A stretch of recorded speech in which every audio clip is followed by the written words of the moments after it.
Hello welcome to film Jalsa. This is శ్రద్ధ.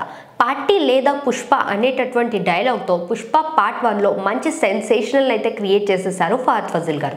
ఇక Pushpa part 2కి వచ్చేసరికి పార్టీ ఉంది పుష్ప అనేటటువంటి డైలాగ్తో మంచి హైప్ని అయితే సొంతం చేసేసుకున్నారు. ఇక ఇంత పెద్ద సక్సెస్ని అందుకున్నటువంటి ఈ టీం ఖచ్చితంగా పార్టీ చేసుకోవాల్సిందే కదా.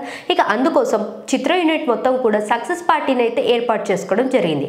ఇక సక్సెస్ పార్టీకి సంబంధించినటువంటి ఫోటోలు కొన్ని అయితే సోషల్ మీడియాలో తెగ వైరల్ అవుతూ వచ్చాయి. పుష్ప సినిమా మొత్తంలో ఒక ఇంపార్టెంట్ క్యారెక్టర్ ప్లే చేసినటువంటి మన రష్మిక మందన అయితే పుష్ప పార్ట్ 2 సక్సెస్ కి రాలేదు అని చెప్పేసి తన అభిమానులు అయితే కొంచెం డిసప్పాయింట్మెంట్ లో అయితే ఉండడం జరుగుతూ ఉంది.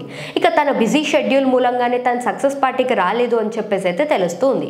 ఇక మరొక ఇంపార్టెంట్ క్యారెక్టర్ ప్లే చేసినటువంటి మన షికావత్ గారు అలియాస్ ఫహద్ ఫాజిల్ గారు కూడా రాకపోవడంతో షికావత్ గారు ఏమైనా అలిగారా అని చెప్పేసి అభిమానులందరూ కూడా అనుకుంటూ ఉన్నారు. ఇక పుష్ప పార్ట్ 2లో తన క్యారెక్టర్ పెద్దగా హైప్ని అయితే సొంతం చేసుకోలేదు అని చెప్పేసి మలయాళం అభిమానులందరూ కూడా కాస్త సుకుమార్ మీద కుర్రుగా ఉన్నారు. ఇక ఆ కారణం మూలంగానే ఫహద్ ఫాజిల్ గారు అయితే సక్సెస్ పార్టీకి రాలేదా అని చెప్పేసి అందరూ కూడా అనుకుంటూ ఉన్నారు. కేవలం సక్సెస్ పార్టీకి మాత్రమే కాదు, మొత్తం మూవీ ప్రమోషన్స్ లో కూడా ఎక్కడా కూడా కనిపించలేదు మన ఫహద్ ఫాజిల్ గారు.